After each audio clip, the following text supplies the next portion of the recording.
ஒருத்தர் அடிமையை பிறந்து ராஜாக்களுக்கெல்லாம் பாடம் எடுக்கிற ஒரு குரு ஆனார். அவர் ஒரு ஸ்டாயிக் பிலாசபர். இன்னைக்கு அவர் சொன்ன பிலாசபிஸை தான் இந்த வீடியோவில் பார்ப்போம். உங்கள் வாழ்க்கையில் நிம்மதி வேணும்னா உங்கள் வாழ்க்கையில் நடந்த நிகழ்வு அப்படியே நடந்துக்கணும்னு நீங்கள் அப்படியே ஏற்றுக்கொள்ளணும். அப்போ தான் உங்களுக்கு வாழ்க்கையில் நிம்மதி வரும்னு சொல்கிறார்.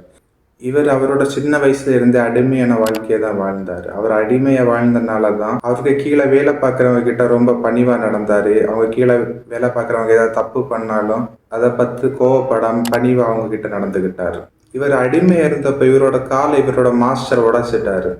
அதை பற்றி கேட்கும்போது சொல்கிறாரு, என்னோட கால் ஒழுங்காக இருக்கும்போது நான் இப்போ 1 கிலோமீட்டர் நடக்கிறேன்னா அது எனக்கு பெருசாக தெரியாது. கால் உடஞ்ச அப்புறம் நான் இப்போ 1 கிலோமீட்டர் நடக்கிறேன்னா அது எனக்கு ஒரு சவாலாக இருக்குது. அந்த சவாலை நான் முடிக்கும் போது நான் என்ன பார்த்து நானே பெருமைப்படுறேன் அப்படின்னு சொல்கிறாரு. 3வது அவர் சொல்கிற ஃபிலாசபி என்னன்னா, நம்ம கண்ட்ரோல் இருக்கிற விஷயத்துக்கு மட்டும்தான் நம்ம கவலைப்படணும். நம்ம கண்ட்ரோல் இல்லாத விஷயத்துக்காக நம்ம கவலைப்பட வேண்டிய தேவையில்லை அப்படின்னு. இப்போ நம்ம ஒரு இன்டர்வியூக்கு போகிறோம். அதுக்கு நம்ம கரெக்டாக ப்ரிப்பேர் பண்ணி ட்ரெஸ் பண்ணிட்டு போகிறது வரைக்கும் அது நம்ம கண்ட்ரோலில் இருக்குது. இன்டர்வியூவில் நம்ம செலக்ட் ஆகுறோமா செலக்ட் ஆகலைங்கிறது நம்ம கண்ட்ரோலில் இல்லை.